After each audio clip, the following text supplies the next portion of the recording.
যে গোটা দুনিয়াতে মার্কসিস্টরা ব্রিটিশ কলোনি ছিল, এরকম কোনো জায়গায় রেভলিউশন করতে পারে নাই। মার্কসিস্টরা মনে করতো যে আসলে আমাদের এখানে পারে না, এর একটা বড় কারণ হচ্ছে এখানে মুসলিম একটা কান্ট্রি। আমি দেখি যে দুনিয়ার কোনো কোনো মুসলিম দেশেও তারা বিপ্লব করতে সক্ষম হয়েছে, কিন্তু ব্রিটিশদের কলোনি ছিল এরকম কোনো জায়গায় তারা বিপ্লব করতে সক্ষম হয় নাই, এশিয়া আফ্রিকা কোথাও না। এটা আমাকে আবারও ধরেন কলোনিয়াল লিগাল, ব্রিটিশ কলোনির লিগাল সিস্টেম আমাকে আবারও ধরেন আরও বেশি করে পড়ার থেকে মনোযোগী করে।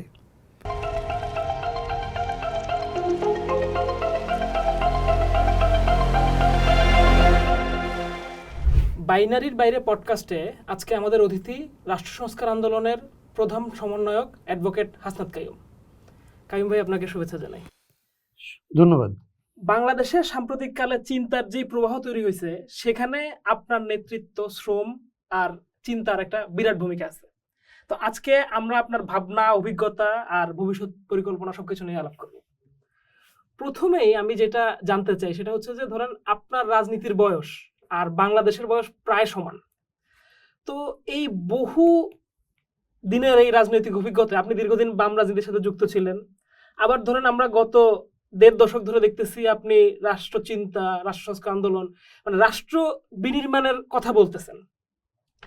এখন আপনি রাষ্ট্র সংস্কার আন্দোলনের কাজ শুরু করছেন। তো আমি এই পুরা পথটাই একটু বুঝতে চাই, কোন কোন ভাগগুলোতে আপনার পরিবর্তনগুলো আসলো, কেন এইটা কি মুখ্য মনে হলো আপনার কাছে, এই সবকিছু মিলে ভাই প্রথম আলাপটা শুরু করব। ধন্যবাদ আরিফ। এটা হচ্ছে একটা লম্বা পরিক্রমা, আমার জীবন যেরকম লম্বা, অভিজ্ঞতা একটু বেশি। এবং আমি অনেক সময় বলি যে এটা হচ্ছে আমার একটা সুবিধা যে আমি অনেক দিন বেঁচে ছিলাম বা বেঁচে আছি। আর একটা সুবিধা হচ্ছে যে আমি আমাদের এখানে আমাদের পলিটিক্সে আমি সেকেন্ড জেনারেশন। আমার বাবা কাকাদের পলিটিক্স দেখে দেখে আমি বড় হয়েছি। ওনারও লেফট ছিলেন। মুক্তিযুদ্ধটা আমি একদম ভেতর থেকে দেখেছিলাম। আমাদের এখানকার মুক্তিযুদ্ধের একটা বিশেষ বৈশিষ্ট্য ছিল, বাংলাদেশের যে কয়টা অঞ্চলে বামরা মুক্তিযুদ্ধ গড়ে তুলছে এবং ভারতের সহায়তা ছাড়াই প্রথম দিকে মুক্তিযুদ্ধটা করছে, এবং তারপরে ভারতের সাথে এক ধরনের সম্পর্ক হয়েছে, আবার প্রতিদ্বন্দ্বিতা হয়েছে, যুদ্ধ হয়েছে, এইরকমের একটা পরিবেশ ছিল আমাদের এলাকায়। বাজিতপুরে যারা মুক্তিযুদ্ধ গড়ে তুলছিলেন, আব্বা বলেন, একুব আলী বলেন, আনিসুর রহমান বলেন, তারা প্রায় প্রত্যেকে বাম ছিলেন। তো এইটা থেকে আসলে আমার মুক্তিযুদ্ধ থেকে দেখা শুরু। তো আজকে ধরেন এই পুরোটা সময় যেটা আপনি বললেন, এক হচ্ছে মুক্তিযুদ্ধটাকে অন করা, বাম থাকা, ভারতের সহায়তা না নিয়ে যুদ্ধটা করা। ৭২ সাল থেকে আসলে আওয়ামী লীগের সাথে, ৭২-এর আগে ৭১-এই ধরেন আওয়ামী লীগের সাথে ওইখানকার স্থানীয় মুক্তিযোদ্ধাদের যে আসলে কনফ্রন্টেশনটা শুরু হয় সেটা দেখা।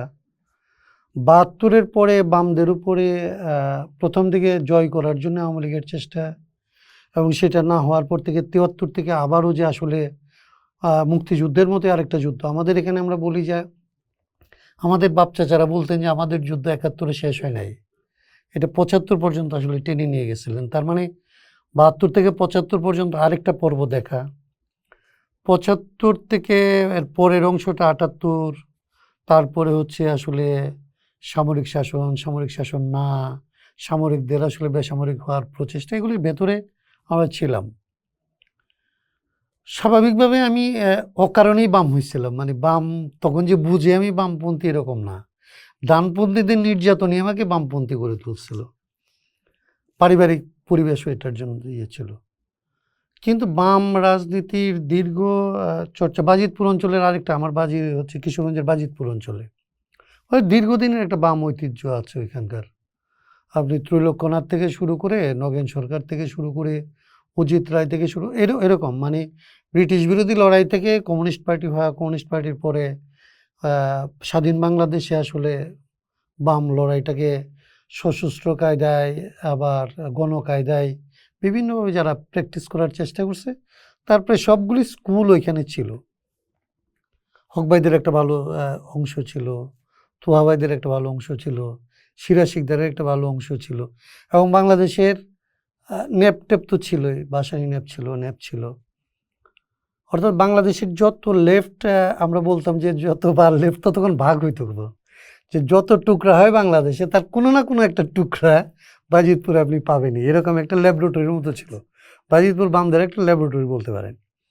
আর বাজিতপুরে বামদের একটা বিরাট স্যাক্রিফাইস ছিল। ৭২ থেকে ৭৫ পর্যন্ত ১৫৫ জনের মতো তাদেরকে নকশাল বলা হতো, এরকম ১৫৫ জনকে আওয়ামী লীগের তৎকালীন মুজিববাদীদের হাতে, রকিব বাহিনীর হাতে জীবন দিতে হয়েছে। সো এরকম একটা অঞ্চলের মধ্যে আমার জন্ম, আমার বেড়ে ওঠা। আমি স্বাভাবিকভাবেই ধরেন যেটা বললাম যে নির্যাতন দেখতে দেখতে আসলে আমি বামপন্থী হয়ে উঠি। কিন্তু আমার শুরু হয়েছিল ছাত্র ইউনিয়ন দিয়ে। ইন্টারেস্টিংলি আমি ৭২ সালের পরে ছাত্র ইউনিয়নে ছিলাম। ৭৩ সালে যখন আসলে ছাত্র ইউনিয়ন আওয়ামী লীগের সাথে কম্প্রোমাইজে চলে যায়, তখন আমার বাবা নেপ ছেড়ে দিয়ে ধরেন আবার নেপ ছেড়ে দেয়। আমরাও আসলে পারিবারিকভাবেই বলতে পারেন যে আমরা আসলে ছাত্র ইউনিয়নের বাইরে চলে যাই। স্বাভাবিকভাবে তখন আন্ডারগ্রাউন্ড পলিটিক্স যারা করতো তাদের সাথে আমাদের নৈকট্য বাড়ে। ওই ধারার ভেতর দিয়ে আমরা বড় হয়েছি এরপরে। কিন্তু যেটা হয়েছে যে আমাদের অঞ্চলের যেটা হয়েছিল যে বামদের যে লড়াই, আমরা যখন বড় হয়েছি, যখন ধরেন এরশাদ বিরোধী লড়াইয়ের মধ্যে চলে আসি, তখন হচ্ছে প্রথম আসলে বলতে পারেন যে রাজনীতিকে পর্যালোচনা করার মতো একটা বয়স হয়েছে। লেফটরা কেন ইউনাইটেড হইতে পারে না, ইউনাইটেড হলে কী হইতে পারতো, সেরকম বিশ্লেষণ করার আমাদের এক ধরনের বয়স হয়েছে। আমরা এগুলি নিয়ে তখন মানে পারিবারিক রাজনীতির বাইরে এসে ন্যাশনাল রাজনীতিতে যারা প্লেয়ার তাদের সাথে আসলে ডায়ালগ করতেছি, তাদেরকে ডাইকে বাজিতপুরে নিয়ে যেতেছি আমরা রাতের পর রাত। এদেরকে এমন হইতে পারে যে জামান ভাইকে, রনো ভাইকে, সেলিম ভাইকে রাতের পর রাত আমরা আটকায় রাখছি যে ওইখানে ইউনাইটেড লেফট মুভমেন্ট কেন হচ্ছে না। এটার এক ধরনের আমাদের তখনকার অ্যাটিটিউড হচ্ছে যে কেন ইউনাইটেড হবা না, এটা ব্যাখ্যা করে যেতে হবে এখান থেকে, মানে এরকম সব কাজ করতেছি তখন। কিন্তু দুইটা অভিজ্ঞতা ছিল। একটা হচ্ছে যে আমরা দেখছি যে আমাদের অঞ্চলে যে যেহেতু ধরেন একটা তীব্র, এখন বুঝি এই বয়সে এসে, যে একটা যুদ্ধের পরিস্থিতিতে আসলে শিক্ষা নেওয়ার, আমরা যেটাকে শিক্ষা মনে করি মানে রাজনৈতিক পড়াশোনা, পঠন পাঠন, দর্শন, এগুলির যত পর্যালোচনা করতে পারা, এই পরিস্থিতিটা আসলে একটা যুদ্ধ পরিস্থিতির মধ্যে থাকে না। তো আন্ডারগ্রাউন্ড পলিটিক্যাল পার্টিগুলির মধ্যে এটার সুযোগটা কম ছিল। কিন্তু আমরা যখন বড় হয়েছি তখন তো দর্শন, আন্তর্জাতিক পরিস্থিতি, তথ্যের গুরুত্ব, এই সমস্ত জিনিস বোঝার একটা হয়েছে। এবং আমরা তখন চিহ্নিত করছি যে এরা যে ফেল করতেছে, এদের ফেলিউরের একটা বড় কারণ হচ্ছে এরা থিওরিটিক্যালি আসলে শার্প না, প্রপার থিওরিটিক্যাল পড়াশোনাটা ওনাদের নাই। ওনারা এটাকে জাস্ট একটা যুদ্ধের জায়গায় নিয়ে গেছে। সো আমরা তখন আসলে অল্টারনেটিভ, মানে বাংলাদেশে একটা সময় গেল ৮২-র দিকে আমাদের একটা ফ্রেন্ড সার্কেল ছিল। এই ফ্রেন্ড সার্কেল আমরা সমস্ত মানে পর্যালোচনা করা শুরু করি, সমস্ত পলিটিক্যাল পার্টিগুলি, লেফটের বিশেষত, যে তারা আসলে কি বলতেছে, কিভাবে বলতেছে, তারা কি করতে চায়, সিরিজ অফ আলাপ করছি সেই রকম সময়। আমরা ৮৪-তে আসলে আমরা আবিষ্কার করি যে আসলে এইখানে থিওরিটিক্যালি আমাদের অবজারভেশন এটা ঠিক হবে এরকম না। আমি যেহেতু আমার পার্টটা বল, আমরা আন্দাজ করি যে বাংলাদেশের সবচাইতে নেক্সট টু কারেক্ট বলতাম আমাদের ল্যাঙ্গুয়েজে, যে নেক্সট টু কারেক্ট অ্যানালাইসিস হচ্ছে বদরুদ্দিন উমরদের। সো বদরুদ্দিন উমরের এরকম কোনো ধরনের সাংগঠনিক ব্যাপ্তি না থাকার পরেও আমাদের মাথার মধ্যে ছিল যে একটা বিপ্লব করার জন্য একটা সঠিক তথ্য লাগবে। তো সঠিক তথ্য খুঁজতেছিলাম আমরা তখন। সঠিক তথ্যের জন্য আমাদেরকে মনে হয়েছিল যে বদরুদ্দিন উমর হচ্ছে এখানে সবচাইতে ডেভেলপড একটা পার্টি করার চেষ্টা করতে। আমরা তাদের সাথে যোগাযোগ করি, তাদের সাথে যুক্ত হই এবং ওই রকম আলাপে আমরা আসি যে যেগুলি অংশ আসলে একসাথে মিলবে না সেগুলি পার্টির ভেতর দিয়ে, আলাপ আলোচনার ভেতর দিয়ে সলভ করব। বাকিটা 60-70% মিললে তো একটা পার্টি করতে হবে। তো আমরা তখন তাদের সাথে আসলে পার্টি এবং পলিটিক্স করার চেষ্টা করি। একটা পর্যায়ে গিয়ে আমরা দেখি যে আসলে ওইটা কাজ করছে না ওই রকম। আমি তখন আসলে আমাদের বয়সে যেটা হয়, আমাদের উপর চীনা পার্টির একটা প্রভাব ছিল, মানে ওই মাওসেদুংয়ের উপরে ধরেন মাওসেদুং এই সমস্ত অঞ্চলের জন্য অনেকে তো তাদের চেয়ারম্যানই মনে করতো। আমরা সেটা মনে না করলেও তাকে আসলে খুব গুরুত্বপূর্ণ একজন শিক্ষক মনে করে। আমার মাথায় আসলে এটা আসে একটা সময় যে আসলে উমর ভাইরা ভালো থিওরিটিক্যাল ব্যাকগ্রাউন্ডের পরেও তাদের বিকাশ হচ্ছে না। তার কারণ হচ্ছে যে তারা আসলে জানে না কীভাবে পার্টি বিল্ড আপ করতে হয়, কীভাবে লড়াই গড়ে তুলতে হয়, বাস্তব অনুশীলনটা ওনাদের আসলে ওইরকম নাই। আমি তখন এক ধরনের পাইলটিং করার পরিকল্পনা করি যে আসলে হুনানে মাও সেতুংয়ের একটা ইয়ে ছিল যে হুনানে উনি মানে পার্টির সেন্ট্রাল কমিটির সাথে একমত না হইতে পারে হুনানে গিয়ে উনি পাইলটিং করছিলেন কৃষক আন্দোলন নিয়ে, এবং পরবর্তীতে এটার ভিত্তিতে সারা চীনে উনি আসলে কমিউনিস্ট আন্দোলন গড়ে তুলছেন। আমাদের বয়সে আমরা তখন মনে করছিলাম আমারও পাইলটিং করা আমার দায়িত্ব। সো আমি এখানকার সেন্ট্রাল সমস্ত দায়িত্ব ছেড়ে দিয়ে এলাকায় চলে যাই, এবং আমাদের তখন অবজারভেশন ছিল যে বাংলাদেশের সবচেয়ে দরিদ্র শ্রেণী, সবচেয়ে নিপীড়িত শ্রেণী কিংবা সবচেয়ে ইনসিকিউর ক্লাসটা হচ্ছে আমাদের হাওড় অঞ্চলে যারা মৎস্যজীবী, তারা মাইনরিটির, তারা রিমোট এরিয়ায় থাকে, তাদের গ্রাম অরক্ষিত থাকে রাতের বেলায়। সো তাদেরকে খুব সহজে প্রেশার দিয়ে করা যায়। আর তখন এখান থেকে এক্সপোর্টস যে সমস্ত হইতো তার মধ্যে মৎস্য খাত হচ্ছে খুব রাইজিং। তো আমাদের এখানকার হাওরের মাছ যারা রপ্তানি করে, এরকম আফাই মিয়া বলে একজন ছিল আমাদের কুলিয়ারচরের, ধরেন একটা কোল্ড স্টোরেজ ছিল কেসি ব্র্যান্ড, ইউরোপে তাদের ব্র্যান্ড খুবই পপুলার ছিল। তো এরকম কিছু লর্ড, আমরা বলি যে ওয়াটার লর্ড, হাউল লর্ড ছিল, যারা আসলে জেলেদের জলমহলগুলি নিয়ন্ত্রণ করত। সো আমার কাছে মনে হয়েছিল যে আসলে ক্লাস স্ট্রাগলটার আসলে সবচেয়ে ভালো ব্যাটেল ফিল্ড হইতে পারে হাওড় অঞ্চল, এবং আমরা হাওড় অঞ্চলে আসলে জেলেদের যে জলমহলের উপর তাদের অধিকারের জন্য আসলে লড়াই করতে আমি ওইখানে চলে যাই। আমি 12 বছরের মতো ওদের সাথে থাকি, ওদের হাওরটাকে স্টাডি করার চেষ্টা করি, তাদের জীবনযাত্রা স্টাডি করার চেষ্টা করি, তাদেরকে নিয়ে সংগঠন সংগ্রাম করার চেষ্টা করি। আমরা সশস্ত্র নিরস্ত্র এই সকল ফর্মের রাজনীতি, কালচারাল অ্যাক্টিভিজম, এই সমস্ত জিনিসকে একাকার করে কৃষক, ছাত্র, শিল্পী, বুদ্ধিজীবী এবং ধরেন এই নিপীড়িত অংশটাকে সামনে রেখে তাদেরকে ব্যানগার্ড মনে করে তাদেরকে নিয়ে আসলে লড়াইটা করি।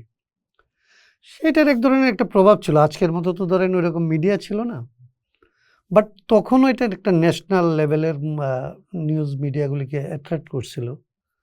কিন্তু আমরা কেন্দ্রে ঢাকায় ধরেন আমরা কাউকে তেমন করে আসলে আমাদের সাথে পাই নাই। আমি যে পার্টিটা করতাম তখন মানে উমর সাহেবরা, তারাও এটাকে আসলে প্যাট্রোনাইজ করতে চায় নাই।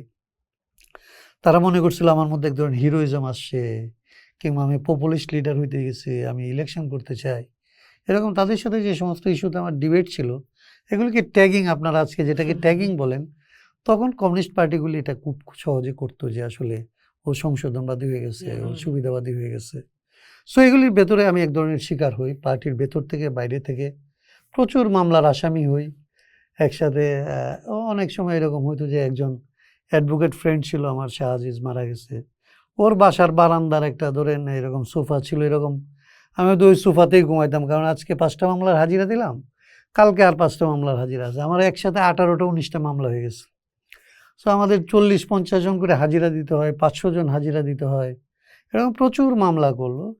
তো ওইগুলোর ভেতর থেকে একসময় পরাস্ত বোধ করে আমরা জলমহল দখল করলাম, জলমহল দখল করে কয়েক বছর জেলেদের দিয়ে মেনটেন করার চেষ্টা করলাম। সেগুলি তো যে খুব সাকসেসফুল মডেল করতে পারলাম এরকম না, কিন্তু এটা পারলাম যে জলমহল দখল করা যায়, এটা জেলেদের হাতে রাখা যায়, জেলেদের দিয়ে ম্যানেজমেন্ট করা যায়, এরকম অনেকগুলো জিনিস করলাম। কিন্তু এটা ন্যাশনাল লেভেলে এইখানে আমি চেষ্টা করলাম যে এখানকার যত লেফট আছে তাদেরকে আমরা অনুরোধ করলাম যে আপনাদের ছাত্র সংগঠন আছে, শ্রমিক সংগঠন আছে আলাদা আলাদা, তো কোনো কারো আসলে জলমহল জেলেদের কোনো সংগঠন নাই।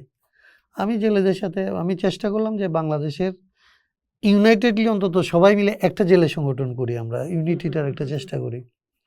আমি তখন সিপিবির লোকদের কাছে ওই খুলনায় ধরেন গেছি, আমি ওয়ার্কার্স পার্টির লোকদের কাছে নিজমদ্বীপে গেছি, ওইখানে যারা কাজ করে, এরকম বিভিন্ন রাজনৈতিক দলের সাথে আছে কিন্তু জেলেদের নিয়ে টুকটাক কাজ করে, সন্দ্বীপে কাজ করে, এরকম লোকদের পিছনে ঘুরছি আমি। বাট এটা আমি পারি নাই, ফেল করছি। আমি লেফটদেরকেও ইউনাইটেড করতে পারি নাই, হুনানের এই মডেলকে আমি কারো কাছে অ্যাকসেপ্টেবল করাইতে পারি নাই। যেটা হয়েছিল যে আমার প্রচুর মামলা হয়েছিল, আমাদের লোকজন প্রচুর বিধ্বস্ত হয়েছিল, আমাদের লোকজন গুলি খাইছে, মারা গেছে, এরকম হয়েছিল। আমাদের সাথে যারা লড়াই সংগ্রাম করছে তারা তাদের কেরিয়ারের সেরা সময়টা স্যাক্রিফাইস করে আসলে প্রায় কেউ কেউ টাউটে পরিণত হওয়ার মতো বাস্তবতা তৈরি হয়েছিল, আমার নিজেরও।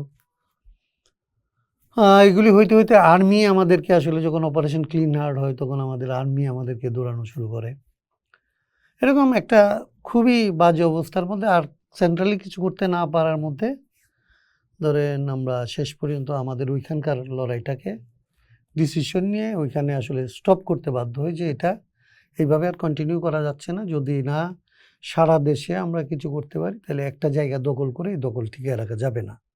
এই উপলব্ধি নিয়ে আমরা চলে আসি। আমি সবার শেষে আসি। আমাদের সবাইকে আগে কোথাও না কোথাও তাদের পার্সোনাল জীবনে ফেরত পাঠানোর চেষ্টা করি। কেউ পলিটিক্যাল লাইফে গেছে, কেউ হয়তো অন্য দলেও গেছে, কেউ হয়তো বিদেশ চলে গেছে, কেউ হয়তো ব্যবসা বাণিজ্যে গেছে। ওইরকম আমাদের যে বিশাল একটা কর্মী বাহিনী ছিল সেইটাকে ধরেন একটা পর্যায় পর্যন্ত মানে কি বলা যায় রিসেটেল করার আগ পর্যন্ত আমি ওইখানে থেকে এগুলি করে নিজের হাতে যে গড়া লড়াই সেই লড়াইকে আবার ধরে নিজের হাতে শেষ করে দিয়ে একেবারে নিঃস্ব অবস্থায় অনেক ঋণ টিন মাথায় নিয়ে একটা পলাতক অবস্থায় আমি আবার ঢাকায় চলে আসতে বাধ্য হই। এই হচ্ছে আমার প্রথম ধাপের লড়াইয়ের খুব সংক্ষিপ্ত রূপ যদি আমি বলি এটা। ঢাকায় এসে ধরেন আমার এই যে টাউট হওয়ার মতো পরিস্থিতি তৈরি হয় যে আমার অনেক ঋণ হয়েছিল। একবার হয়তো বললাম আরিফ আমাকে 2 লাখ টাকা দেন, নিয়ে হয়তো আরেকজনের কাছ থেকে যে ঋণ করছিলাম তাকে বললাম যে এই 1 লাখ টাকা তুমি রাখো, আরেকজনকে 1 লাখ টাকা। কিন্তু এই সার্কেলটা ছোট হইতে থাকে। একসময় গিয়ে দেখা যায় যে কেউ আর আসলে ওইভাবে টাকা দিচ্ছিল না। আমাদের পারিবারিক সম্পত্তি যা ছিল বিক্রি টিক্রি করার সেইগুলো মোটামুটি বিক্রি টিক্রি করে মায়ের সোনা দানা এসব আত্মীয় স্বজনের বেচা বিক্রি করেও আসলে খুব একটা আর চালাইতে পারতেছিলাম না। অর্থনৈতিকভাবে খুব বিপর্যস্ত, প্রায় টাউট হিসাবে চিহ্নিত হওয়ার মতো অবস্থা, কথা দিয়ে কথা রাখতে না পারা, রাজনৈতিকভাবে আসলে কোনো মডেলকে দাঁড় করাইতে না পারা, এখানে কারোর সাথে আসলে এটাকে অ্যাকসেপ্টেবল করাতে পারি নাই। বিদ্যমান কোনো রাজনৈতিক দলের সাথে আসলে কন্টিনিউ করতে পারবো এরকম কারোর সাথে একমত হইতে পারছিলাম না। এরকম একটা অবস্থার মধ্যে আমাদের অনেক জুনিয়র এক ফ্রেন্ড আসলে আমাকে তখন পরামর্শ দেয় যে আসলে অ্যাডভোকেট হিসাবে আমার তো ল পড়া ছিল, আমার একটা লাইসেন্স নেওয়া ছিল। বলে যে ভালো পালায় থাকার ভালো জায়গা হচ্ছে হাইকোর্টে আপনি চলে আসেন, এখানে মানুষকে বলা শুরু করেন, আপনি ওকালতি শুরু করছেন। সো আমার আরেকটা মানে পলায়নের একটা পথ হিসাবে আমি উকিলে রূপান্তরিত হই। তো এই হচ্ছে একটা ফেজ। এবং এইখানে আমি খুবই শ্রদ্ধার সাথে স্মরণ করবো আমার সিনিয়র ডক্টর রফিকুর রহমান। উনি আমাকে পিক করে এবং উনি আমাকে একটা চ্যালেঞ্জ নেয় যে আমাকে উনি উকিল বানাইতে চায়, আমি যেটা হইতে চাই না কখনো। বাট উনি ওনার চেম্বারটা টোটালি আমার ঘাড়ের উপর শিফট করে দেওয়ার কারণে 5-7 বছর উনি আমাকে একদম বন্ধ করে ফেলছিল এটা দিয়ে। বাট আমার একটা যেটা হয় যে যৌবনকালের যে পরাজয়ের গ্লানি, এটা আসলে আমাকে কুড়ে কুড়ে খাইতেছিল। আমরা কেন পারলাম না, কেন ফেল করি, কেন হয় না, এটা নিয়ে আমি আমার নিজের মতো করে পর্যালোচনা এবং পড়াশোনাটা আবার বাড়ানোর চেষ্টা করি। যেটা বলছি লড়াইয়ে থাকার সময় খুব বেশি পড়াশোনা করার সুযোগ হয় না। আমরা যখন আসলে ঢাকায় উকিল হিসেবে আসলে যাত্রা শুরু করছি তখন ইন্টারনেট ওপেন হয়েছে এবং মার্কসিস্টদের আর্কাইভ গড়ে উঠছে দুনিয়াতে। প্রচুর জিনিস আসলে তখন অ্যাভেলেবল। আমরা তখন ক্লাসিক্সগুলি আমি আবার পড়ার চেষ্টা করি, কারণ আমার মাথায় ছিল যে আমরা পারলাম না কেন, হয়তো আমরা এটাকে আত্মস্থ করতে পারি নাই। কয়েক বছর পড়াশোনা করার পরে আমার কাছে মনে হয় যে আমি কতগুলো কনক্লুশনে আসি এবং আমি এখানকার লেফটদের সাথে এটা নিয়ে কথা বলার চেষ্টা করি। আমি দেখি যে আসলে এদের সাথে ডায়ালগটা হচ্ছে না, যেহেতু ওরা এই পড়াশোনাটার আর চেঞ্জেসেরগুলির মধ্যে আসলে নাই এবং তারা এটা করতেও চায় না। তো আমার প্রথম মনে হয় যে আমি একটু লেখালেখি শুরু করতে যাই। একটা আর্টিকেল বের করার পরেই আমার কাছে মনে হয় যে ওদের অ্যাঙ্গেল থেকে মানে লেফটরা আমাকে একজন যেটা বললাম আবারও সুবিধাবাদী কিংবা সংশোধনবাদী একটা ট্যাগিংয়ে পড়ে যেতে পারি, তাতে আমার প্রচেষ্টাটার কোনো ধরনের কোনো ফল আসবে এটা আমার মনে হয় না। সো আমি কি করব, আমি একটা সেফ জোনে এনভায়রনমেন্ট নিয়ে, পানি নিয়ে কাজ করি, হাউন নিয়ে কাজ করি, বা আর আমি আসলে বাংলাদেশের রাজনীতিটা কিভাবে কোন জায়গা থেকে আসলে সেফলি শুরু করা যাবে সেই জায়গাটা নিয়ে আসলে একভাবে পর্যালোচনা করার চেষ্টা করি। মার্কসিজম পড়াশোনা করার সময় আমি দেখতে পাই যে আসলে সোভিয়েত ইউনিয়নের পতন বা মার্কসিস্টদের আসলে ফেলিউরটাকে আমি কি কারণে ফেল করতে পারে সেটার ব্যাখ্যা বিশ্লেষণ পড়ার চেষ্টা করতেছিলাম। এবং আমার যেহেতু ল পড়া ছিল, আমি একটা সময় আবিষ্কার করি যে মার্কসিস্টরা সবচেয়ে কম মনোযোগ দিচ্ছে হচ্ছে আসলে আইনের প্রতি, এবং এরা যে আসলে ফেল করলো এই ফেইলিউরের ক্ষেত্রে অন্যান্য যত ব্যাখ্যা আছে এটার সাথে আমি অ্যাড করতে যাই যে এটা বেটার সোসাইটির আসলে বেটার নর্মস কী হবে, এটা তো একটা লিগ্যাল ওয়েতে বের করে। আমি দেখি যে আসলে মার্কসিস্টরা অনেক কিছু ট্রাই করছে, কিন্তু বেটার সোশ্যাল অর্ডারটা কীভাবে আসলে ফাংশন করবে, একটা বেটার লিগ্যাল সিস্টেম বের করার জন্য সে চেষ্টা করে নাই। এবং মার্কসিস্টরা যত বিষয় নিয়ে আমি ওই সময় যোগ করতে বলতাম যে এদের এখানে আপনি ওই আর্কাইভগুলিতে গেলে আপনি ডায়ালেকটিক্স অফ সেক্সও পাবেন, কিন্তু আপনি ডায়ালেকটিক্স অফ ল পাবেন না। মানে এরা হচ্ছে এই লাইনে অসম্ভব পুয়ার। এইটা আবিষ্কার করার পরে আমি অনেক বেশি করে আসলে মার্কসিস্টদের লিগ্যাল আন্ডারস্ট্যান্ডিংটা বোঝার চেষ্টা করি, এবং এইখানে আমরা কেন ফেল করলাম এইটা বোঝার চেষ্টা করি। যেহেতু আগের চেষ্টাটার সাথে মিলে আমি দেখি যে গোটা দুনিয়াতে মার্কসিস্টরা ব্রিটিশ কলোনি ছিল এরকম কোনো জায়গায় রেভলিউশন করতে পারে নাই। মার্কসিস্টরা মনে করতো যে আসলে আমাদের এখানে পারে না, এর একটা বড় কারণ হচ্ছে এখানে মুসলিম একটা কান্ট্রি। আমি দেখি যে দুনিয়ার কোনো কোনো মুসলিম দেশেও তারা বিপ্লব করতে সক্ষম হয়েছে, কিন্তু ব্রিটিশদের কলোনি ছিল এরকম কোনো জায়গায় তারা বিপ্লব করতে সক্ষম হয় নাই, এশিয়া আফ্রিকা কোথাও না। এটা আমাকে আবারও ধরেন কলোনিয়াল লিগাল ব্রিটিশ কলোনির লিগাল সিস্টেম আমাকে আবারও ধরেন আরও বেশি করে পড়ার থেকে মনোযোগী করে। দেন আমি আসলে ব্রিটিশ কলোনির আসলে লিগাল অ্যাপারেটাস, লিগাল সাইড এগুলি আসলে বেশি করে পড়ার চেষ্টা করি, এবং আমি তখন একটা ম্যাজিক আবিষ্কার করি। আমার কাছে মনে হয় মার্কস একটা খুব বড় ম্যাজিক আবিষ্কার করছিল। আমি কালকে কাকে যেন বলতেছিলাম, আমি এটা বলে কথাটা শেষ করব। আমার কাছে মনে হয়েছিল মার্কস একটা জিনিস বের করছিল যে ক্যাপিটালিজমকে অ্যানালাইসিস করার ক্ষেত্রে উনি মূল্য এবং দামের পার্থক্য বের করছিলেন, মানে ভ্যালু এবং প্রাইস এই দুইটা ডিফারেন্ট। এইটা আসলে মার্কসিজমের গোটা মার্কসিস্টদের ইকোনমি অ্যানালাইসিস যারা করে তাদের জন্য এইটা ছিল বড় আবিষ্কার। আমাদের এখানে লিগ্যাল সিস্টেম নিয়ে যারা ডিল করে তারা এরকম একটা আবিষ্কার থেকে বঞ্চিত যে আসলে আইনের শাসন বা আইনের বিচার এবং ন্যায় বিচার যে এক না। ন্যায় বিচার এবং আইনের বিচারকে আসলে এইখানে একাকার করে দেখানোর একটা ব্যাপার আছে।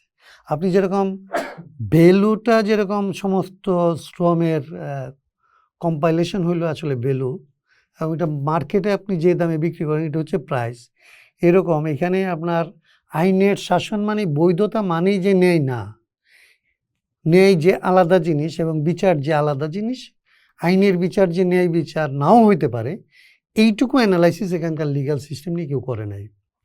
আমাদের এখানে এইটা কখনোই করে নাই যে লিগ্যাল সিস্টেমের মধ্যে আপনি এবং আমার মধ্যে ধরেন নাগরিকের সাথে নাগরিকের ডিসপিউট হইলে এই ডিসপিউট রেজুলেশনের যে সিস্টেম এটাকে আইন মনে করে, কিন্তু গভর্নমেন্টের সাথে আমার যখন আসলে কোনো একটা কন্ট্রাডিকশন হয়, সে যখন আমার উপরে অতিরিক্ত ট্যাক্স লেভি করে, আমি যে এটা মানতে বাধ্য এটার চেয়ে আমি আসলে ফাইট করতে পারি না, এটা যে সে লিগ্যালি করে এবং এটা যে অন্যায় হইতে পারে এইটা আসলে বের করার আমাদের কাছে কোনো সুযোগ ছিল না।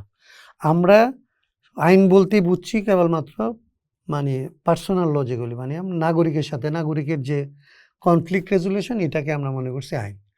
রাষ্ট্রীয় যে পরিচালিত হয় আইন দ্বারা, রাষ্ট্রীয় আইন কানুনের সাথে নাগরিকের কনফ্লিক্ট হইলে এগুলি যে আসলে কিভাবে রিজলভ হবে এটা যে লিগালি হইতে পারে, এই জায়গাটা বের করতে না পারার কারণে আমাদের এখানকার আসলে রাষ্ট্র নিয়ে যত চিন্তাভাবনা হয়েছে সেই চিন্তাভাবনার মধ্যে একটা বড় অ্যাপারেটাস কখনই আসলে সামনে আসে নাই।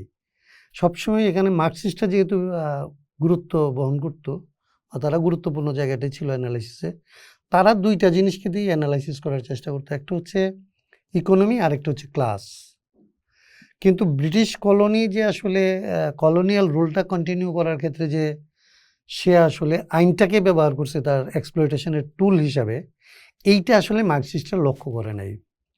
সো আমার কাছে তখন মনে হয় যে ব্রিটিশ কলোনিতে যে ওরা ফেল করছে তার কারণ হচ্ছে তাদের একটা বড় কারণ, অনেক কারণ থাকতে পারে অনেক জায়গায়, কিন্তু একটা বড় কারণ, কমন কারণ হচ্ছে তারা ব্রিটিশ কলোনিয়াল লগুলিকে আসলে কখনো কলোনিয়াল ল হিসাবে আলাদা করে চিহ্নিত করে নাই, পার্সোনাল লয়ের সাথে আসলে স্টেট লয়ের পার্থক্যটা চিহ্নিত করে নাই, কনস্টিটিউশনের রোলটা কি হয় এটাকে চিহ্নিত করে নাই আমাদের দেশে, আমাদের মতো কলোনিয়াল দেশে। এই জায়গাটা আন্দাজ করার পর থেকে আমরা প্রথম আসলে সংবিধানের চর্চাটা করি এবং আমরা বাংলাদেশের সংবিধানটাকে পর্যালোচনা করে দেখাই যে আসলে বাংলাদেশের সংবিধানের আকাঙ্ক্ষার সাথে এখানকার পাওয়ার স্ট্রাকচারটার একটা বৈপরীত্য আছে। বাংলাদেশের মুক্তিযুদ্ধের আকাঙ্ক্ষাকে বাস্তবায়ন করতে হলে কিংবা কনস্টিটিউশন যে সমস্ত ফান্ডামেন্টাল প্রিন্সিপালের কথা বলে এগুলি বাস্তবায়ন করতে হলে তার যে পাওয়ার স্ট্রাকচার এটাকে আসলে রিফর্ম করতে হবে। সো প্রথম আমরা 2013 সালে এই রিফর্মের কথাটা, কনস্টিটিউশনাল রিফর্মের কথাটা বলি। আমরা এই চ্যালেঞ্জটা নিয়ে যখন ধরেন কাজ করতে থাকি এবং যখন দেখি যে এটাকে কেউ আসলে ওইভাবে ফাইট আউট করতে পারে নাই, অ্যাকসেপ্টেড হচ্ছে ওই পজিশনটা, তখন আমরা আর একটু ফোকাসটা আর একটু রাষ্ট্রের উপরে আনার চিন্তা করি। এবং তখন আমরা রাষ্ট্রচিন্তা থেকে আসলে রাষ্ট্র যেইখানে আসলে সবচেয়ে বড় এক্সপ্লয়টার এবং রাষ্ট্রকে যে আসলে আপনার বুঝতে হবে, এইটা রাষ্ট্রচিন্তা থেকে আমরা আসলে একভাবে তৈরি করার চেষ্টা করি, এই চিন্তাটাকে আসলে সামনে আনার চেষ্টা করি। আমরা বলি রাষ্ট্রকে আপনি আইন মানে অন্য অনেক জিনিস দিয়ে ব্যাখ্যা করতে পারবেন, ক্লাস দিয়ে পারবেন, অর্থনীতি দিয়ে পারবেন, কিন্তু ব্রিটিশ কলোনিয়াল রাষ্ট্রকে বোঝার ক্ষেত্রে আইনও একটা টুলস হইতে পারে। এইটা আমরা ইয়াংদের কাছে আসলে এই মেথডটা বলে না বলে, বুঝায় না বুঝায় আমরা এটাকে পপুলার করার চেষ্টা করি। চিন্তার ক্ষেত্রে যদি বলেন রাষ্ট্রচিন্তার উদ্যোগ মানে কন্ট্রিবিউশন, এবং রাষ্ট্রচিন্তার এই চিন্তা যখন আসলে মোটামুটি সামনে যায় তখন আমরা আসলে মানুষের দ্বারা হইতে থাকি যে এগুলি তো থিঙ্ক ট্যাঙ্কের মতো, এগুলি ভালো ভালো কথা অনেক বলা যায়, এত কেউ করে না, আপনারা করবেন না। তখন আমরা বুঝি যে তারা আমাদের বলতে চায় যে আপনারা পার্টি করেন বা পার্টি লাগবে। তখন আমরা রাষ্ট্র সংস্কার আন্দোলনটাকে পার্টি আকারে আসলে এক ধরনের সামনে আনার চেষ্টা করি। এবং ওইখান থেকে আমরা আসলে সংবিধানের এই যে আলাপগুলিকে পলিটিক্যাল ল্যাঙ্গুয়েজে ট্রান্সফর্ম করে পলিটিক্যাল পার্টিগুলির সাথে আসলে এই ডায়ালগের মধ্যে যাওয়ার চেষ্টা করি, যেটার হচ্ছে আজকে যেটা বলতেছেন যে আজকে যে পলিটিক্যাল পার্টিগুলি এবং এগুলো, এটা হচ্ছে এই 12-13 বছরের একটা ধরেন চেষ্টার কিছুটা। শুধু তো মানে আপনি তো একেবারে চেষ্টাই বলবো না আমি, মানে এটাকে আসলে একটু অন্যভাবেও দেখতে হবে। যে ধরেন আমরা যে 24-এর একটা অভ্যুত্থান দেখলাম এবং বদরুদ্দিন উমরে বলতেছেন যে কি এটা 50 বছরের ইতিহাসে সবচেয়ে বড় অভ্যুত্থান, এবং অংশগ্রহণের দিক থেকে মানুষের মানে বোঝাপড়ার দিক থেকে এরকম ঐক্যমত্যের জায়গায় যেটা জুলাই আগস্টে হইলো সেখানে তো আসলে কখনো পৌঁছায় নাই। তো সেইটারেও যদি আমরা একটু অ্যানালাইসিস করতে চাই তাইলে আমরা আসলে খুব প্রবলভাবেই রাষ্ট্রচিন্তাকে, রাষ্ট্র সংস্কার আন্দোলনকে পাই। বিএনপির 31 দফা থেকে শুরু করে এর আগের 3-4 বছর ধরে আপনাদের যে কার্যক্রম এবং পরবর্তী সময় এখন যতগুলো আলাপ মুখ্য হয়ে উঠতেছে সবগুলোর বুদ্ধিভিত্তিক কারিগর তো মূলত আপনারাই। এবং শুধু তো মানে এটা বলার কোনো অপেক্ষাই রাখে না আর কি। সো সেইটাকেই যখন আমরা দেখতে পাই বা আরেকটু ভালো করে বুঝতে চাই, সেইখানে আমরা বুঝতে চাই যে ধরেন দোতনা হিসাবে এইটাই যে গুরুত্বপূর্ণ সেটা তো আপনি শনাক্ত করতে পারলেন এবং অভ্যুত্থানের মাধ্যমে এটা প্রমাণ হইলো যে এটা সঠিক ছিল। এখনকার মানে পরবর্তী রাজনৈতিক পরম্পরাতে এইটা কি আসলে কতটুকু থাকবে, এইটা এই বিষয়ে একটু আমাদের ধরেন আমাদের তো লিমিটেশন আছে অনেক। আমরা ধরেন প্রথমত একটা দেখেন যে এই চিন্তাটা আমাদেরকে ধাপে ধাপে আগাইতে হয়েছে। বাংলাদেশের সংবিধান একটা সময় এখানে একটা মিথ ছিল যে এর চাইতে ভালো সংবিধান আসলে সো এই মিথ ভাঙা আমাদের জন্য একটা খুব কঠিন কাজ ছিল এবং আমাদের নিয়ে হাসাহাসি করতো মানুষ। আমরা যখন বলতাম যে এটা নিয়ে পলিটিক্সের এটা হচ্ছে কোর পয়েন্ট, তখন আমাদের নিয়ে হাসাহাসি করতো। এমনকি যে আপনি সংস্কারের কথা বলেন, এখানে তো বামপন্থীদের এটা একটা গালিগালাজের ব্যাপার। বামপন্থীদের কাছে সংস্কারবাদী মানে একটা গালি। কিন্তু আমরা এটা তো বললাম, আমরা এটা কোনো ধরনের মানে এটা শব্দটা আমাদের পছন্দ হয়ে গেছে এই জন্য করি নাই। আমরা ব্রিটিশ রাষ্ট্রগুলিতে আমরা মনে করি যে কেবলমাত্র এইখানে না, বাংলাদেশ হচ্ছে ব্রিটিশ কলোনিগুলির মধ্যে সবচেয়ে অগ্রসর জায়গা যেখান থেকে এই লড়াইটা আপনার এখানে এই লেভেলে আসতে পারছে এতটা। কারণ বাংলাদেশ হচ্ছে ব্রিটিশ কলোনি থেকে সে একবার আলাপ আলোচনার ভেতর দিয়ে স্বাধীন হয়েছে। ওই স্বাধীনতার পরে 23 বছর পরে সে আবার ধরেন একটা জনযুদ্ধের ভেতর দিয়ে স্বাধীন হয়েছে। তার 53 বছর পার করছে এবং ব্রিটিশ কলোনিয়াল রাষ্ট্র যতটা নষ্ট হইতে পারে, যত মাত্রায় স্যাচুরেটেড হইতে পারে, যত মাত্রায় এটার ধরেন ধ্বংস হইতে পারে, সেইভাবে বাংলাদেশে যতটা হয়েছে, আপনি ইন্ডিয়াতেও এতটা হয় নাই। অনেক জায়গায় এটাকে এর আগেই একটু একটু সেভ করছে। সো এটা হচ্ছে সবচেয়ে ভালো ল্যাবরেটরি পৃথিবীতে। আপনি ভালো অর্থে বললে এটা হচ্ছে সবচেয়ে অগ্রসর জায়গা। ব্রিটিশ কলোনিগুলির মুক্তির পথ যারা দেখাবে, বাংলাদেশ হচ্ছে তার শীর্ষে থাকবে একদিন। মানে কলোনিয়াল এই রুলের এই ফেজটাকে অতিক্রম করার ক্ষেত্রে বাংলাদেশই আসলে নেতৃত্ব দেবে, বাংলাদেশই এই পথটা দেখাবে। তো যেটা আমি বলতেছিলাম যে আমাদের লিমিটেশন হচ্ছে আমাদেরকে পপুলার করতে হয়েছে একটা সময় পর্যন্ত এই সংবিধানের সমস্যা। এরপরে আমাদের কাছে আনতে হয়েছে যে আসলে সারপ্লাস ভ্যালু দিয়ে যে লুটপাট হয়, শ্রমিককে মালিক যতটা শোষণ করে তার চাইতে এখানে আসলে অনেক বেশি শোষণ হয় রাষ্ট্রীয় পর্যায়ে। রাষ্ট্র নিজে সবচাইতে বড় শোষক। এইটা আমাদের এখানকার পরিবর্তনকামী যে মানুষ তাদের কাছে এটাকে অ্যাকসেপ্টেবল করানো খুব কঠিন, কারণ তাদের একটা চিন্তার ফ্রেম আছে। তো সেই লড়াইটা আমাদেরকে করতে হয়েছে। সংস্কার এখানকার একটা অ্যাকসেপ্টেবল টার্ম হিসাবে এটাকে পপুলার করানোর জন্যে কন্টিনিউয়াসলি আমাদের একই ফোকাসের মধ্যে তাকে বেহায়ার মতো ধরেন এইসব কথা বলে যাইতে হয়েছে, অন্যান্য জায়গায় মনোযোগ যাতে সরে না যায়। আমাদের এই কাজের ভেতর দিয়ে আমরা একটা পর্যায় পর্যন্ত কাজ করার চেষ্টা করছি। আমরা বলছিলাম যে এইরকম একটা পরিবর্তনের পরে 70 সালের মতো একটা নির্বাচন লাগবে। এই পর্যন্ত আমরা বলছিলাম যে এই ফেজটা আপনি অতিক্রম করবেন হচ্ছে এই পথ দিয়ে বাংলাদেশের জন্য। এইটা হচ্ছে আসলে পাথওয়ে, মানে কিভাবে আপনি সংস্কারটা বাস্তবায়ন করতে পারবেন। কিন্তু 5 তারিখের পরে যেটা হয়েছে সেটা হয়েছে যে আমাদেরকে মনে করা হয়েছে যে আমরা আসলে পশ্চাৎপদ রয়ে গেছি, আমরা আসলে একটা বিপ্লব হয়ে গেছে, বিপ্লবটার মেজাজ ধরতে পারছি না, এবং একটা বিপ্লবী পরিবর্তনের পরেও আমরা আসলে সংস্কারের কথা বলছি।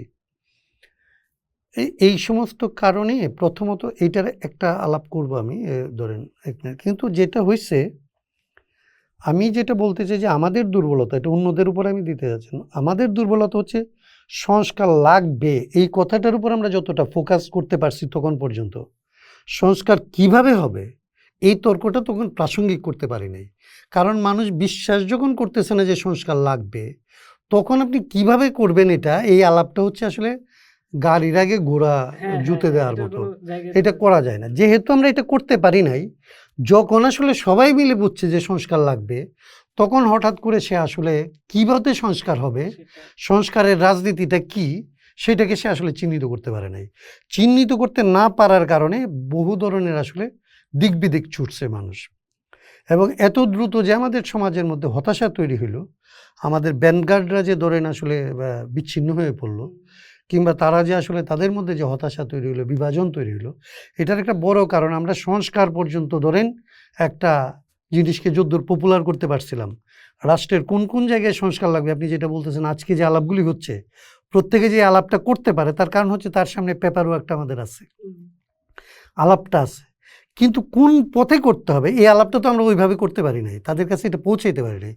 সো যেহেতু তারা নিজেরাই আলাপটা করে নাই, কখনো ভেতর থেকে তারা এটাকে আবিষ্কার করে নাই, এটা শুনে আসলে তারা এই পথে আসছে, তারা এটাকে অ্যাকসেপ্ট করছে, এটা এক্সপ্লোর করে বের করে নাই। সো সে জানে না আসলে কি করতে হবে, সে কী করে মুখস্থ করে বলে এখানে বিপ্লব হলে গণপরিষদ হবে, মানে ফর্মুলা আছে কতগুলো।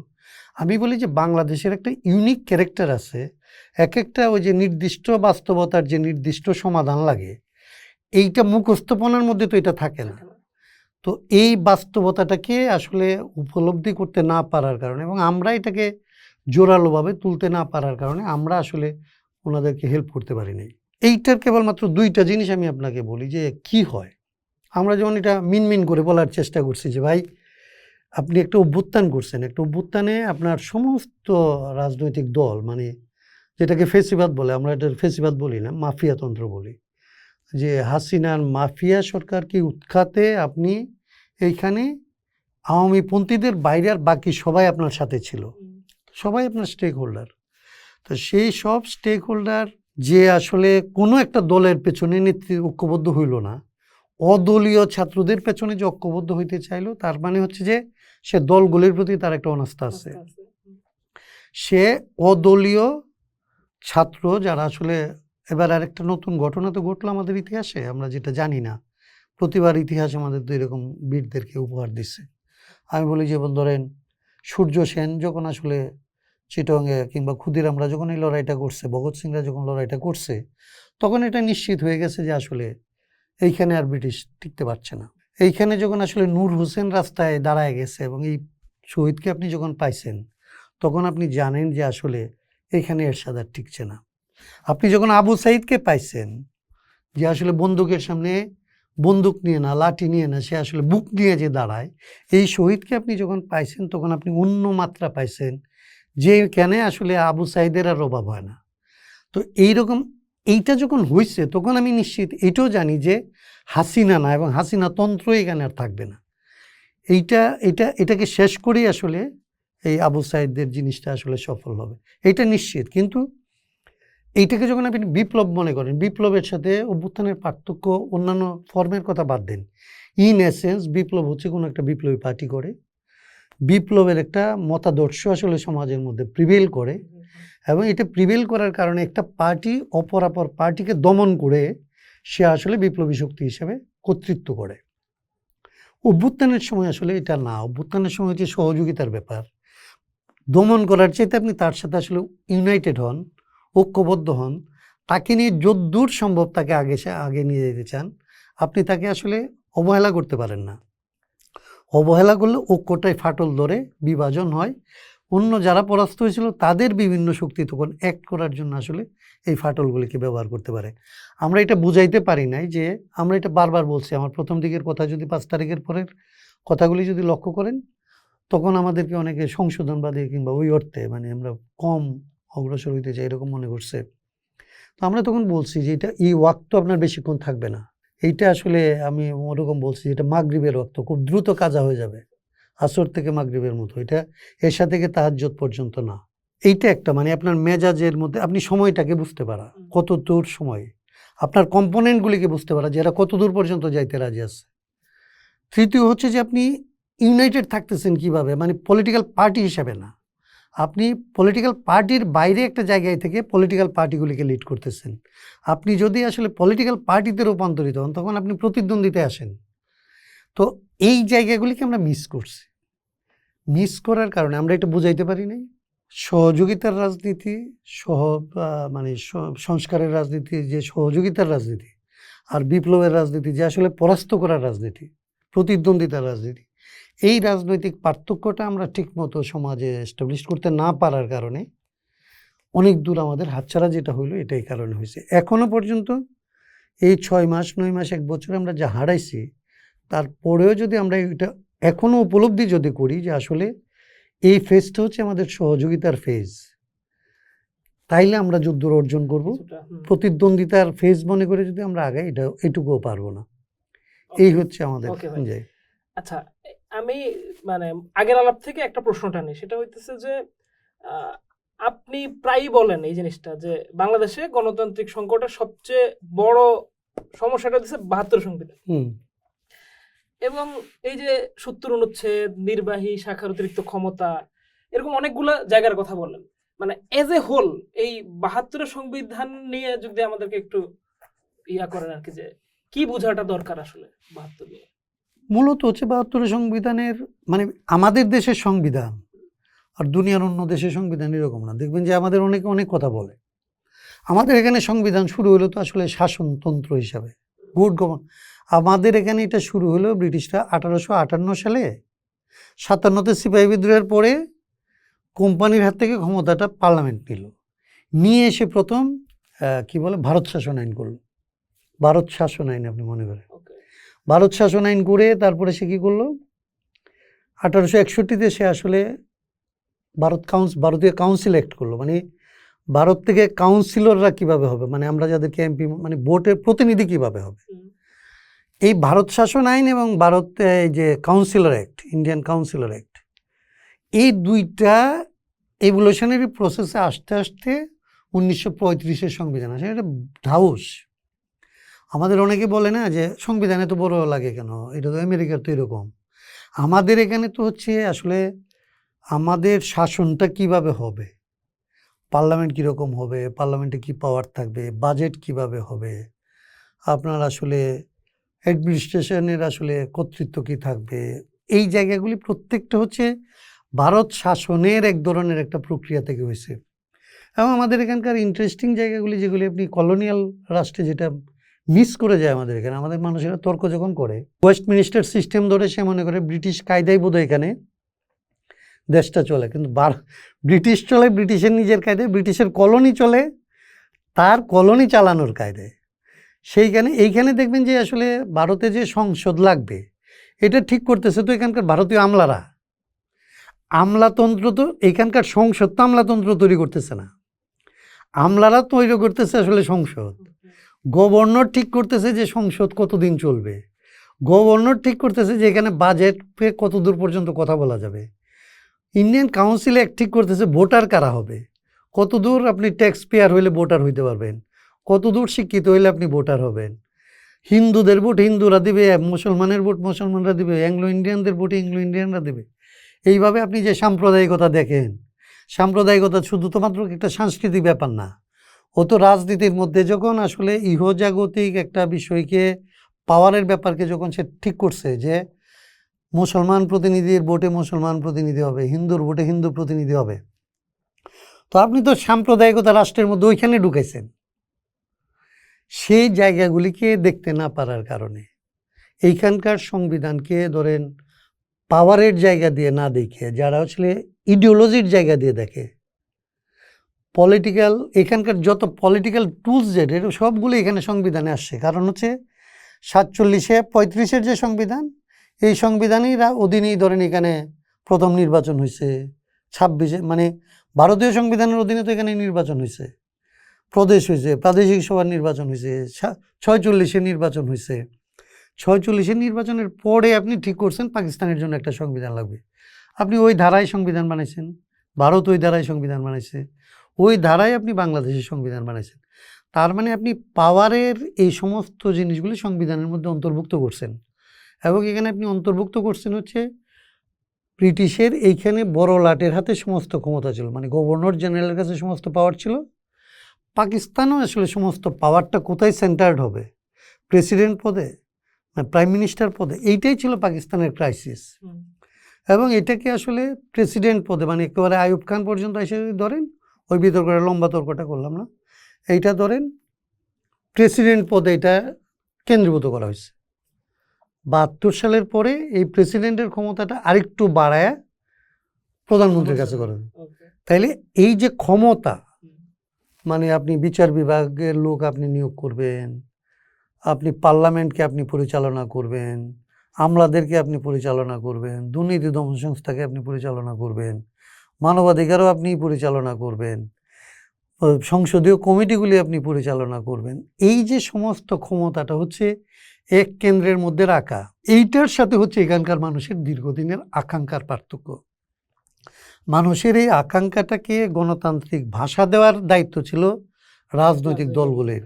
তো রাজনৈতিক দলগুলিকে যেহেতু ব্রিটিশ কায়দায় বানানো ছিল, এখানে কংগ্রেস যেহেতু ধরেন বানায় দিছিল লর্ড হিউম, মুসলিম লীগ যেহেতু ধরেন এখানে ব্রিটিশরা বানায় দিছিল, সো পার্টি পলিটিক্সটাই এখানে, কনস্টিটিউশন আসছে ব্রিটিশ থেকে বা কলোনি থেকে, পলিটিক্সও আসছে ওরকম কলোনি থেকে।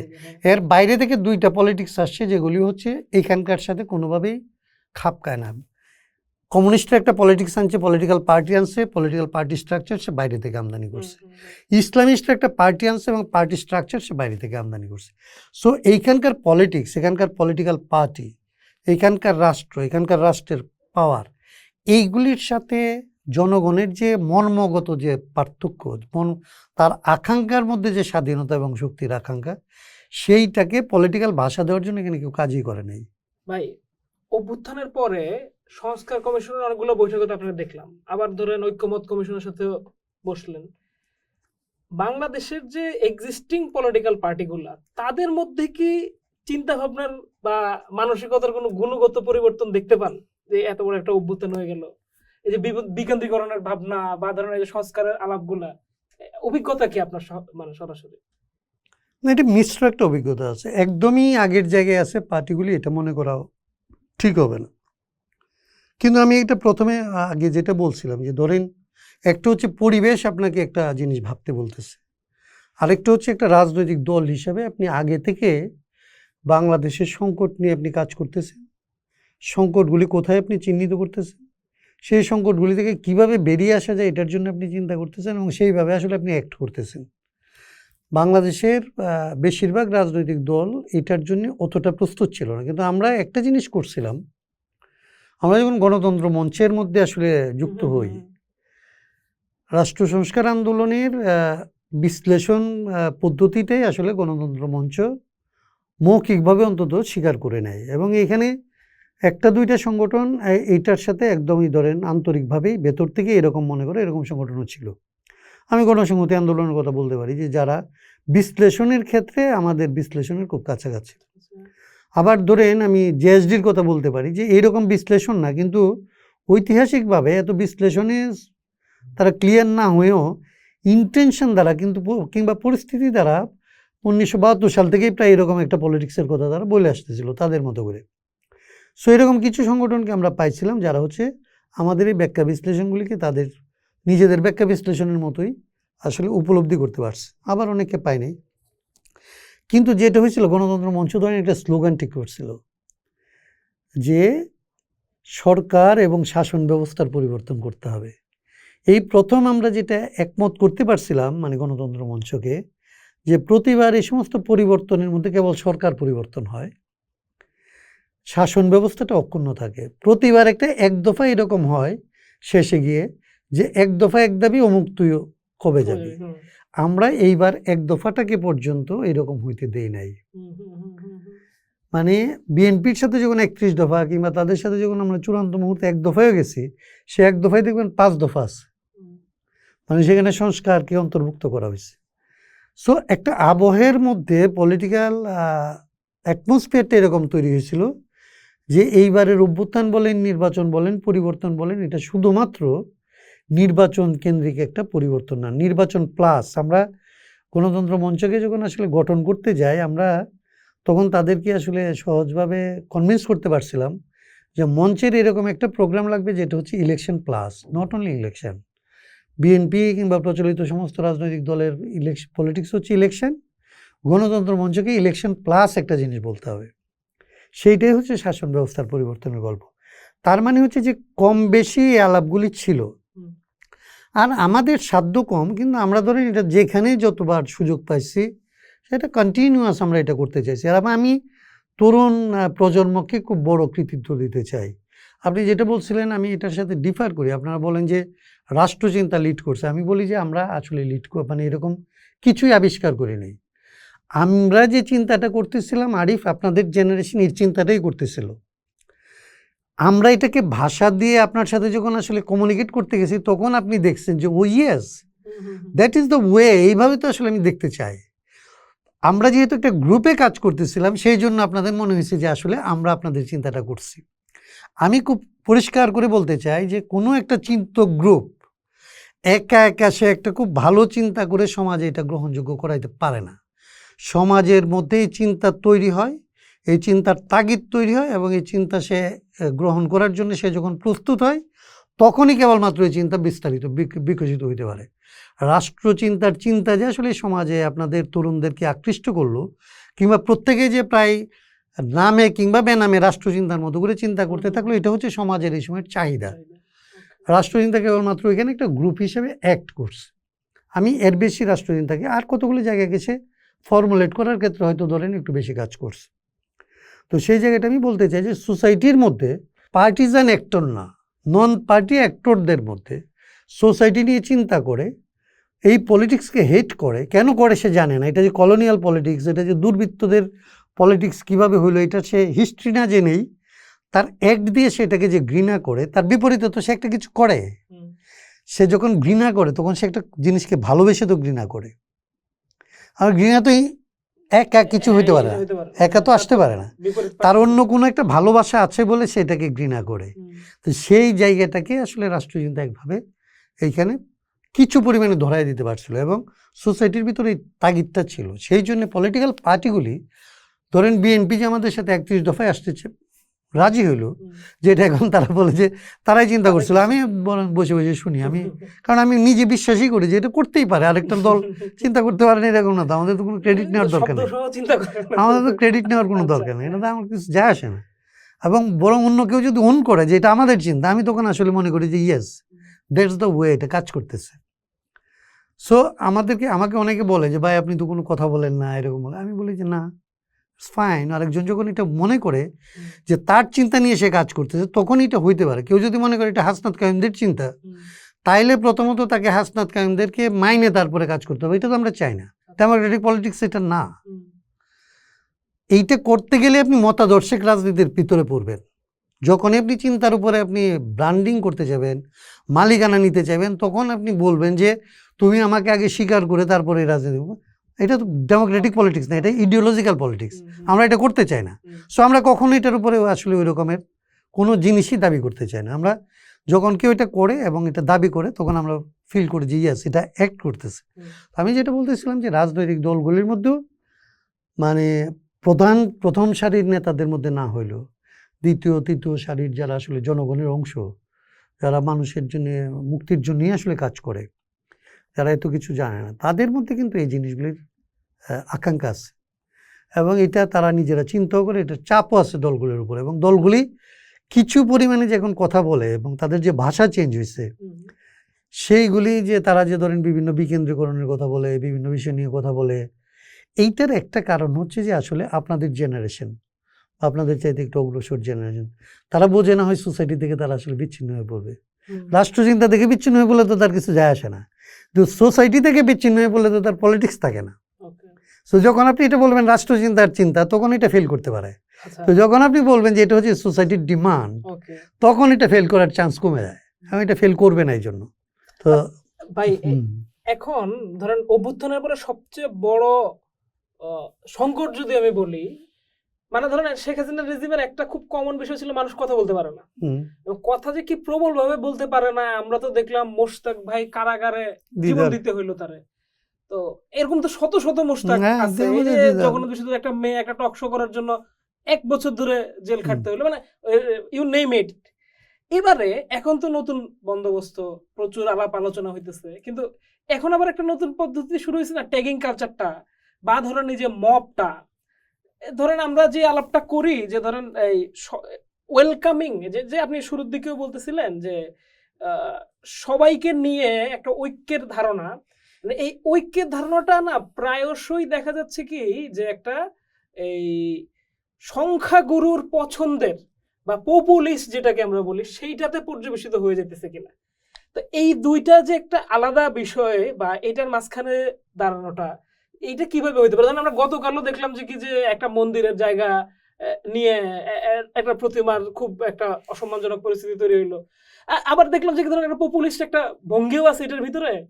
সবকিছু মিলায়া এই দুইটা যে আলাদা বিষয়, এটা কিভাবে বুঝবো ভাই? এটার দুইটা, একটা হচ্ছে আমি এর আগে একটু যাই যে প্রথমত হচ্ছে যে আপনার যেটাকে ফেসিবাদ বলা হয়েছে, যেটাকে আমরা বলি মাফিয়াতন্ত্র, তার তো একটা ধরেন ও টিকে থাকে কীভাবে, ও টিকে ছিল কীভাবে, শুধুমাত্র তো বল প্রয়োগ করে টিকে ছিল না, তো প্রচুর মানুষকে ওর মতো করে তৈরি করে। প্রচুর মানুষ ধরেন হিংসার বিপরীতে হিংসাটাকেই আসলে নেয়। প্রচুর মানুষ মনে করে যে তুই আগে কথা বলছিস, আমি কথা বলতে পারিনি, তোকে এখন কথা বলতে দেবো না, তুই আগে আমার বাড়ি ভাঙছিস, এখন তোর বাড়ি ভাঙবো, এটা এরকম ঘটনা আছে। এটা হচ্ছে খুব কমন থাকে। পলিটিক্সের দায়িত্ব হচ্ছে আসলে এটাকে, এইটা যে আসলে প্রপার না, এই ঝুঁকিটা নিয়ে এই কথাটা বলা হচ্ছে পলিটিক্সের দায়িত্ব। কিন্তু আমাদের এখানে পলিটিক্সের একটা বড় ইনহেরেন্ট প্রবলেম আছে। অধিকাংশ রাজনৈতিক দলের জনভিত্তির জায়গাটা কিংবা তার নিজের আসলে বিশ্বাসের জায়গাটা অনেক বেশি টুনকো হওয়ার কারণে সে কাউকে না কাউকে অবলম্বন করে এখানে পলিটিক্স করতে চাওয়ার যে জিনিস তৈরি হয়েছে, সাবকন্টিনেন্টে এটা আছে, সেইটা একটা কাজ করে একটা ফ্যাক্টর হিসেবে। ধরেন আমি ঝুঁকি নিতে চাই না, আমি মনে করি আগামীকালকে আমাকে এইখানে তার সামনে জনপ্রিয় হিসেবে থাকতে হবে। পপুলিস্ট দ্বারা যদি বাধা দেই যে আমাকে জনসম্পৃক্ত থাকা আর পপুলিস্ট থাকার মধ্যে যে আসলে পার্থক্য যেটা আছে, জনসম্পৃক্ত থেকে জনগণের মধ্যে প্রচলিত অর্থে যেটাকে আকাঙ্ক্ষা মনে হয়, যেটা তার জন্য আসলে বিপজ্জনক। যুদ্ধের আকাঙ্ক্ষা তো থাকে একটা জাতির মধ্যে। এখন যুদ্ধের আকাঙ্ক্ষাকে যারা উস্কে দেয় আর যারা যুদ্ধের বিরোধিতা করে, তাদের মধ্যে তো প্রচুর ঝুঁকির প্রশ্ন থাকে। এখন যে সত্যিকারের ভালোবাসে দেশকে, সে তো যুদ্ধের বিরুদ্ধে যাবে, কিন্তু সে তো আসলে ঝুঁকি। তাহলে সে জনসম্পৃক্ত নাকি আসলে যে যুদ্ধের পক্ষে দাঁড়াইলো সে জনসম্পৃক্ত? প্রধানত তাকে জনপ্রিয় মনে হবে, কিন্তু সে আসলে জনস্বার্থের বিরুদ্ধে দাঁড়ায়। আমাদের রাজনৈতিক মহলের নিজেদের আসলে জনসম্পৃক্ততা কম থাকার কারণে, ঝুঁকি নেওয়ার প্রবণতা কম থাকার কারণে এই জিনিসগুলির মধ্যে একটা হচ্ছে এই প্রবণতা বাড়ছে।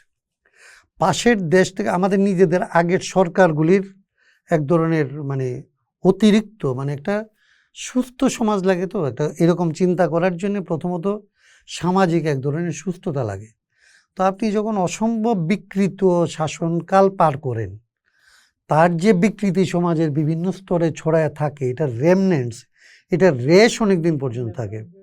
সেইটাকে মোকাবেলা করার জন্যে ঐক্যটা ওইখানে দরকার, যে ঐক্য না কেবলমাত্র, ঐক্যের ভিত্তিটা কী হবে সেটাও লাগে। আমি যেটা বলছি যে আমরা জাতি হিসাবে, কিংবা আসলে এই জাতি শব্দটা আমি বাদ দিই, আমরা এই জনগোষ্ঠী যারা এই বাংলাদেশের মানুষ, তারা হাসিনাকে বিদায় করার পরে এইখানকার রাজনৈতিক সংস্কৃতিটা কি হবে এইটা নিয়ে আমরা কথা বলার মতো কোনো পরিবেশ পাই নাই।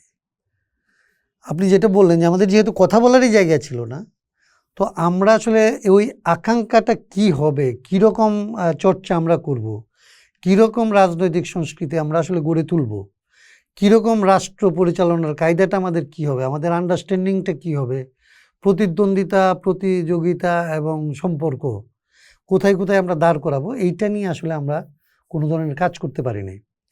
এখনো পর্যন্ত এটা রেশ চলতেছে, সেই জন্য এগুলি হচ্ছে। আরেকটু হচ্ছে সরকারের অনেকগুলো ধরেন বড় রকমের ব্যর্থতা। সরকারের কাছ থেকে আপনি যেগুলি আকাঙ্ক্ষা করেন, যেগুলিকে আমরা বারবার এই সরকারকে বলছি, একদম 11 তারিখ থেকে আমরা বলছি প্রায়োরিটি ঠিক করা।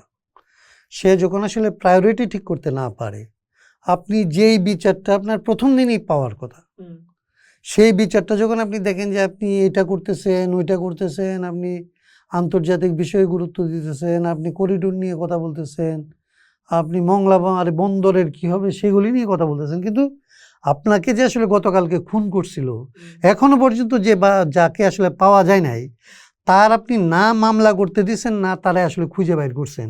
সেই মানুষটা যখন, কিংবা আসলে যে আহত হয়েছে তার চিকিৎসা করেন নাই, কিংবা আসলে যে তাকে পুনর্বাসন করেন না, যার আসলে পা চলে গেছে, হাত চলে গেছে, সেইটা করার আগে আপনি অন্য কাজ করতেছেন, তখন আসলে সোসাইটির মধ্যে একজনের যে আর হাত নাই, তার তো হাতের ক্ষোভটা অন্য 10টা বন্ধুর মধ্যে আসলে বিস্তারিত হইতে পারে, এবং সেই হাত তখন আমাকে আপনাকে মুষ্টিবদ্ধ হয়ে আঘাত করতে পারে।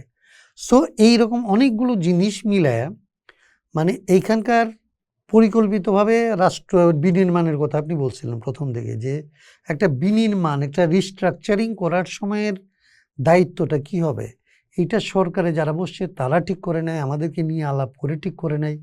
সে গাইডলাইনটা ঠিক করতে না পারার কারণে এখন প্রত্যেকের মতো করে ব্যাখ্যা করে চলতেছে। আমরা ধরেন এক ধরনের বলে যাইতেছি ঐক্য লাগবে, আরেকজন হয়তো বলতেছে ঐক্যমত লাগবে, কিন্তু আমরা জানি না ঐক্যমত কদ্দূর পর্যন্ত এবং কেন। একটা সংবিধান নিয়ে আলাপ হইতেছে, সেখানে হয়তো একটা হইতেছে, কিন্তু রাজনৈতিক আচার আচরণ এগুলি নিয়ে আমাদের কোনো ধরনের আলোচনা হয় না। এইগুলির এক ধরনের প্রতিফলন আপনি যেটা দেখতেছেন, এগুলির ভেতর দিয়ে কেউ মনে করতেছে দ্রুত পপুলার হইতে হবে, সেই জন্য সে পপুলিজমকেই সে মনে করতেছে জনসম্পৃক্তির পথ। কেউ ঝুঁকি নিতেছে না, সে মনে করতেছে আমার জনসম্পৃক্তি রিস্কে পড়ে যাবে, এটাকে উৎসাহিত করতেছে। এরকম অনেকগুলো কমপ্লিকেটেড ইস্যুতে আমরা আসলে এতে আছি, যেটা আসলে খুব দ্রুত, আমি এখনো মনে করি যে আমাদের মধ্যে ঐক্যমত কমিশন যেরকম ধরনের সংবিধান নিয়ে ডায়ালগ করতেছে, আমাদের ন্যাশনাল পলিটিক্যাল সিনারিওটা আসলে কিরকম দেখতে চাই এটা নিয়েও আসলে ডায়ালগ হওয়া উচিত। আচ্ছা, এইখানে আরেকটা প্রাসঙ্গিক প্রশ্ন আসে, সেটা হচ্ছে যে এখন মানে বাজারে সবচেয়ে প্রচলিত বিতর্ক হচ্ছে এই যে একটু আগে বিচারের কথা বললেন, এই বিচার কতটুকু হবে কি হবে না সেটা নিয়ে আলাপ করা যায়। একটা আলাপ হচ্ছে না যে নির্বাচন আগে হবে না বিচার আগে হইতে হবে, আগে কি সংস্কার হবে তারপরে নাকি আগে ভোট হবে, এই একটা কি আসলে একটা পরিপূরক, বা একটা হয়ে গেলে আরেকটা হবে না, বা অন্য একটা দল চলে আসলে কিছুই হবে না, আসলে আমরা কোথায় থামবো আর বা কতটুকু চাই? এইটা হচ্ছে আমাদের তো অনেকগুলো বাজে এক্সপিরিয়েন্স আছে। আমাদের পলিটিক্সের 53 বছর 54 বছরের যা এক্সপিরিয়েন্স, এটা হচ্ছে আসলে প্রতারিত হওয়ার এক্সপিরিয়েন্স। এখন এই প্রতারিত মানে বিভিন্নজন বিভিন্নভাবে হয়েছে, পিপল একভাবে হয়েছে, পার্টিগুলি একভাবে হয়েছে। আমাদের এখানে পলিটিক্স বলতে যেটা হয়েছে, যেহেতু আপনার এখানে সংবিধানের কথা বলছিলেন না তখন, সংবিধানের প্রথম যেটা আপনি বলতে চেয়েছিলেন, আমি যেটা মিস করে গেছি, যে এই সংবিধানের সবচাইতে মৌলিক দুর্বলতার জায়গাগুলির মধ্যে একটা হচ্ছে যে এখানে শান্তিপূর্ণ পথে ক্ষমতা হস্তান্তরের ব্যবস্থাটা নাই, মানে ইলেকশন কাজ করে না, যে পাওয়ারে থাকে সেই আসলে ইলেক্টেড হবে, এইটা ধরেন এখানকার মানুষ জানে। দ্যাটস ওয়াই এখানকার ইলেকশন এটা কিভাবে হবে এটা নিয়ে কথা হয়। তো আমি বলতেছিলাম এই কারণে যে ধরেন তাইলে পাওয়ারে আসার ক্ষেত্রে ইলেকশন যখন কাজ করে না তখন আপনি কি করেন? আপনি হয় বল প্রয়োগ করেন, অথবা ষড়যন্ত্র করেন, অথবা চক্রান্ত করেন, অথবা একবার ক্ষমতায় গেলে আর যাতে আপনাকে ক্ষমতা থেকে না সরাইতে পারে এই চেষ্টা করেন। ক্ষমতা থেকে বাইরে পড়লে আপনাকে ফাঁসি দিবে, জেল দিবে, এটা আপনি জানেন, এর জন্য আপনি আসলে রিস্ক ফিল করেন। এরকম বিভিন্ন ঘটনার কারণে এখানে পলিটিক্স বলতে যা হওয়ার কথা তা কখনো হয় নাই। এখানে সবসময় পলিটিক্সের নামে ষড়যন্ত্র, চক্রান্ত, দুর্বৃত্তপনা, মাসলগিরি এরকম বিভিন্ন জিনিস হয়েছে। যারা পাওয়ারে গেছে তারাও এরকম রিস্ক ফিল করছে, যারা পাওয়ারে থাকে না, পাওয়ারে যাওয়ার পথ পায় নাই। এইটা একটা পিপল দেখছে এগুলির ফল সে আসলে বঞ্চিত হয়েছে। তাইলে এক একবার এক একটা কমিটমেন্ট করে এবং এই কমিটমেন্ট রাখে না। এই জন্যই মানুষ যারা আসলে চায় যে কেবলমাত্র বারবার আসলে আমরা পর্যন্ত যে আমরা কেবলমাত্র বারবার একটা সরকার পরিবর্তনের জন্য কাজ করতেছি না, আমরা একটা মৌলিক কিছু পরিবর্তন করতে যাই, সংস্কার করতে যাই। তারা মনে করে সংস্কার ফার্স্ট। যারা দেখে যে বিভিন্ন সময় তো আমাকে ষড়যন্ত্র করে নির্বাচন করার সুযোগ থেকে বঞ্চিত করা হয়েছে, সো আমাকে তো আসলে এগুলি বলা হচ্ছে যাতে আমি নির্বাচিত হইতে না পারি, তাহলে সে মনে করে এটা হচ্ছে আসলে আমাকে নির্বাচনে আসতে না দেওয়ার একটা ষড়যন্ত্রের অংশ। সো এটা হচ্ছে আমাদের ইয়ের মধ্যে আছে। আমরা এটার জন্য বলি যে আসলে একটা আন্ডারস্ট্যান্ডিং আসা যায়। যেমন আমাদের এখানে এক্সপিরিয়েন্স আছে 1971-এর যে ইলেকশন হলো, এই ইলেকশনে দুইটা দায়িত্ব একসাথে নিছিল আসলে যারা ইলেক্টেড হয়েছিল তারা। একটা হচ্ছে তারা কনস্টিটিউয়েন্ট অ্যাসেম্বলি হিসেবে কাজ করবে, করে তারা 120 দিনের মধ্যে একটা সংবিধান দিবে এবং তারপরে তারা গভর্নমেন্ট হিসেবে কাজ করবে। আমরা বলি যে বাবা কেউ কাউকে অবিশ্বাস করার দরকার নেই, বিশ্বাস করার দরকার নেই। এটার একটা বেটার সলিউশন হচ্ছে চলো সংস্কার এবং সংস্কার সভা এবং জাতীয় সংসদ এই দুইটা নির্বাচনকে একদিনে করে ফেলি, তাতে তোমারও বঞ্চিত হওয়ার ক্ষোভ নাই, ওরও বঞ্চিত হওয়ার ক্ষোভ থাকে না, এটা একটা রিজলভ করা যায়। এখন এই জায়গাগুলি নিয়ে ধরেন খুব যথেষ্ট মাত্রায় ভাবে না আমাদের মানুষেরা, আর ট্রেডিশনাল একটা চিন্তার মধ্যে থাকে এবং এইখানকার যে সমস্ত জিনিসকে কনসিডারেশনে নেওয়া, যে সংস্কারের কথা আগে ভাবে তার বিষয়টাকে, তার বেদনাটাকেও ধারণ করা, যে নির্বাচনটাকে আগে ভাবে তারও আসলে ভয়টাকে বিবেচনায় নেওয়া, নিয়ে আসলে একটা সলিউশন বের করা হচ্ছে আমাদের দরকার। সেটা যেহেতু ধরেন আমাদের নির্বাচনী আর এই রাজনৈতিক কালচারে নাই, সেটা একটু কঠিন, কিন্তু আমরা এই কথাটা ধরেন আরও 2-3 বছর আগে থেকে কিছু বলে আসতেছি। আমার মনে হয় সামনে এটা আরও প্রাসঙ্গিক হবে, কারণ সংবিধানের সংস্কার কদ্দূর আমরা করতে পারবো এটা যখনই আমরা হবে, তারপরে আমরা কোন পথে করবো এটা যখন যাবে তখনই আসলে পদ্ধতির আলাপটা আসবে এবং সেই ক্ষেত্রে এগুলো প্রাসঙ্গিক হবে আমি মনে করি। ওকে ভাই, এবার হচ্ছে এই নতুন রাজনৈতিক দল নিয়ে একটু আলাপ করি। যে ধরেন এই যে আমাদের এখানে বামপন্থী মহলে এই যে দ্বিদলীয় বৃত্ত ভেঙে ফেলার একটা আলাপ হইতো না, তো সেই আকাঙ্ক্ষার তো একটা এক ধরনের একটা পূরণ হইলো, এনসিপি নামে একটা দল আসলো। মনে করতে চাইলাম আমরা যে এটা হয়তো ওই বৃত্তটাকে কিছুটা হইলেও ইয়া করতে চেষ্টা করবে, আমরা বুঝতে চাই। এবং ধরেন আরো ছোট ছোট রাজনৈতিক গোষ্ঠী, আবার বামপন্থীদের এক ধরনের একসাথে হওয়ার একটা প্রবণতাও দেখা যাচ্ছে। তো সবকিছু মিলে আসলে কি বৃত্ত ভাঙছে? আর যে নতুন পার্টিগুলা দেখতেছেন তাদের মধ্যে কি আসলে এরকম বড় হয়ে ওঠার, মানে আমরা তো আসলে ভালো কথা বলা পার্টি অনেক দেখি, কিন্তু এই এজ এ হোল নির্বাচনী কাঠামোতে বড় রকম ছাপ ফেলতে পারার মতো পার্টি হয়ে উঠতে পারে না ওই পার্টিগুলো হয়তো শেষ পর্যন্ত। এটা দুইটা কারণ। এটা প্রথমত হচ্ছে যে আমাদের এখানে কিন্তু এই এই এই চাহিদাটা ওনারা যে ভাষায় বলছে ভাষার লিমিটেশন আছে, পোস্টার স্লোগান এরকম থাকবেই। দ্বিদলীয় বৃত্ত যেটা, এটা তো হচ্ছে আসলে দ্বিদলীয় বৃত্ত না, প্রথমত এগুলি একদলীয় বৃত্ত। এগুলি একদলীয়, একই রাজনীতি। একটা রাজনীতি হচ্ছে যে আসলে পাওয়ারে কে যাবে, এবং পাওয়ারে যাওয়ার জন্য এখানে পাওয়ারের যারা আসতে চায় তারা এখানকার কতগুলো শক্তির সাথে কম্প্রোমাইজ করে। মানে এখানে যারা ব্যবসার নামে লুটপাট করে, ব্যবসা করে না, এখানে যারা আসলে অ্যাডমিনিস্ট্রেশনের নামে আসলে লুটপাট করে কিংবা আসলে জমিদারি করে, এইখানে যারা সংসদ সদস্যের নামে আসলে ব্যবসা করে, এইরকমের যে চক্রটা আছে এই চক্রটার সাথে আসলে একটা পলিটিক্যাল পার্টি নামের একটা গ্রুপ যুক্ত হয়। এই অংশটার আস্থার যে অংশটা, মানে তাদের মধ্যে ধরেন 2টা 3টা 4টা 5টা 10টা দল থাকতে পারে, যেই দলটাকে যখন এই সমস্ত অংশ মনে করে যে এইবারের জন্য ওকে আসলে অ্যাপ্রোপ্রিয়েট, তাকে আসলে সে তারা অ্যাকসেপ্ট করে এবং তাকে সামনে আনে। সো এটা এক দলের বৃত্ত বা একটা আসলে একটা চক্র। এই চক্রের বাইরে আসলে পিপলসের পলিটিক্সটা করার কথা ছিল, পিপলসের একটা পলিটিক্স গড়ে তোলার ব্যাপার।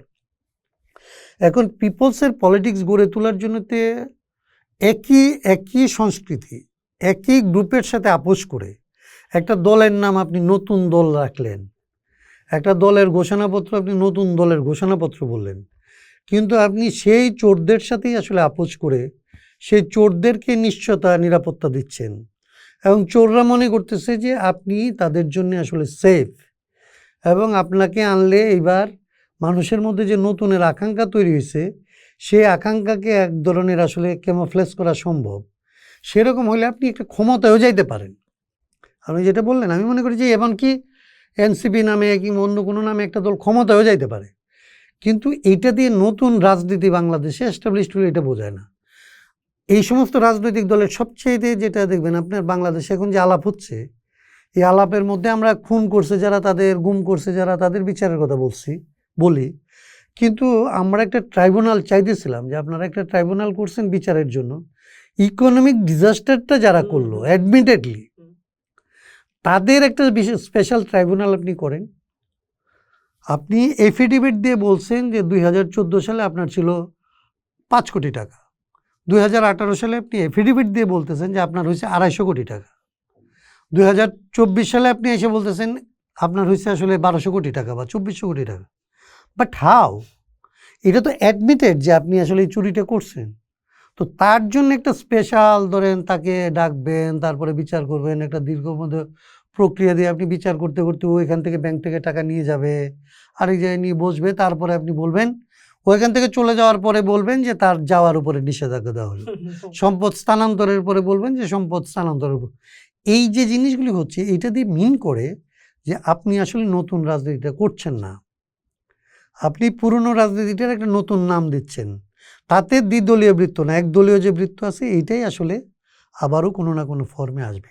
তো এটাকে চেঞ্জ করতে হবে। এখনই হবে কি না বা আমরা পারবো কি না, আমি মনে করি পারবেন, আপনাদের জেনারেশন পারবে এটা, কারণ এটা পারতে হবে, কারণ এটা এখন অনেক বেশি এক্সপোজড আগের যে কোনো সময়ের তুলনায়। এই জিনিসগুলি এখন আমাদের মিডিয়ার কারণে বলেন, বিভিন্ন আপনাদের জেনারেশনের আসলে অনেক বেশি মানে স্কোয়ারলি ভাবতে পারার কারণে বলেন, কোনো একটা বিশেষ ইডিওলজির প্রতি নিয়ে না থাকার কারণে বলেন, আমার কাছে মনে হয় যে এগুলি ঘটবে। কারণ ভাই আমরা মোটামুটি আলাপটা একটু গুছিয়ে আনি, একদম শেষের দিকে একটা প্রশ্ন করি আপনাকে একদম বাস্তব জায়গা থেকে, যে ধরেন আমরা মানে এখানে তো খুব ফ্র্যাঙ্কলি আলাপ করতে পারলাম আপনার সাথে, এবং আসলে আলাপ শেষ হয় নাই, আলাপ অনেকটুকুই বাকি ছিল, যেহেতু একটা লিমিটেশন আছে টাইমের, সেটাকে মাথায় রেখে যে ধরেন ফেব্রুয়ারিতে ইলেকশন হচ্ছে কিনা জানি না, হইলো এপ্রিলে, বা ধরেন আগামী বছরের কোনো মাঝামাঝি সময় বা শেষ সময় হইলো, বা শুরুতেই হইলো, উই ডোন্ট আমরা বুঝতে চাই যে ধরেন আপনাকে যদি অ্যাজ এ ফেস জিজ্ঞেস করে যে কি এমন 3টা জিনিস, যেই 3টা জিনিস হওয়াই লাগবে, 3টা সংস্কার হতেই হবে, কোন 3টা সংস্কারের কথা বলবেন যে এইটা হইলে তারপরে আমরা করতে পারবো, এবং কেন বলবেন? এইটা দিয়ে শেষ করবো আর কি। প্রথমত হচ্ছে যে আপনার ইলেকটোরাল যে সিস্টেম, ইলেকশন এবং ইলেকটোরাল সিস্টেমের সংস্কার আপনার লাগবে, না আপনি ইলেকশনই করতে পারবেন না। দ্বিতীয়ত আপনার যেটা লাগবে যে ইলেকশন করার পরে আপনার যে আইন বানায়, ইলেকটেডের লোকজন তো গিয়ে আইন বানায়, আইন বানানোর যে পদ্ধতি, এই পদ্ধতির একটা সংস্কার লাগবে। কারণ এখানে এখন পর্যন্ত আইনটা তৈরি হয় হচ্ছে প্রাইম মিনিস্টার যা ডিজায়ার করে তার ইচ্ছে অনুযায়ী আইন হয়। এই জন্য ইন্ডেমনিটি পর্যন্ত হয়, জ্বালানি ক্ষেত্রে যে ইন্ডেমনিটির মতো আইন হয়, কিংবা আপনি একটু আগে যে বললেন যে কথা বলতে পারে না, যে ডিজিটাল সিকিউরিটি অ্যাক্টের মতো যে আইন হয়, এটা হচ্ছে সে ডিজায়ার করলে, যা ডিজায়ার করে সেইটাই আসলে আইনে পরিণত হওয়ার জন্য সংসদ কাজ করে। সো এইটাকে আপনার এইটার একটা জায়গা লাগবে যে এইটা পিপলের ইন্টারেস্টের বাইরে গিয়ে এন্টি পিপল আইন আসলে এখান থেকে হলে আপনার কোনো লাভ নাই। ইলেকশন যদি কাজও করে, আমাদের ধরেন 91 ইলেকশন হয়েছে, ভালো ইলেকশন হয়েছে, 96 মোটামুটি ইলেকশন হয়েছে, তাতেই আসলে পরিস্থিতির কোনো পরিবর্তন হয় না। সো এটা লাগবে। থার্ড হচ্ছে সবটাকে যদি দিয়ে 3 নাম্বার কথাই বলতে বলছেন যে আপনার পিপলের যে রাইট, ফান্ডামেন্টাল রাইট অ্যাটলিস্ট, এই রাইটটা আসলে চর্চা করার ক্ষেত্রে আপনার জুডিশিয়াল, তারপরে এই যে আইনশৃঙ্খলা রক্ষাকারী বাহিনী, এইগুলির যে আসলে কন্ট্রোলটা থাকে, এই কন্ট্রোলটার ক্ষেত্রে একটা সংস্কার লাগবে, যাতে সে এখানকার অর্থনৈতিক লুটপাট, রাজনৈতিক দমন এবং অন্যান্য দমনের বিরুদ্ধে ভয়েসটা যাতে আসলে মানুষের জবান যাতে ওপেন থাকে, জবান ওপান থাকলে এখানকার অর্থনৈতিক লুটপাট এবং অন্যান্য জিনিস লাগতো অনেক জিনিস, আমরা 7টা কথা বলি, তো আপনি যেহেতু 3টার কথা বললেন তাইলে আপনার ওইখানে জবান ওপেন থাকতে হবে। এইটার নিশ্চয়তা দিতে হবে যে আমি আসলে কথা বলার জন্যে কালকে গুম হয়ে যাব না। তাইলে আপনি চুরি করলে আমি অন্তত বলতে পারবো যে আরিফ তো চুরি করে, আরিফ তো চোর। এই 3টা হইলেও লাগবে। আচ্ছা, আসাদ কাইম ভাই, আপনাকে অনেক ধন্যবাদ আজকে আমাদেরকে সময় দেওয়ার জন্য। নিশ্চয়ই আমরা সামনে আবারও কোনোদিন এই বিষয়গুলো নিয়ে কথা বলবো। ধন্যবাদ আপনাদেরকে, পডকাস্ট যারা দেখবে তাদেরকেও আমার আগাম শুভেচ্ছা। ভালো থাকেন।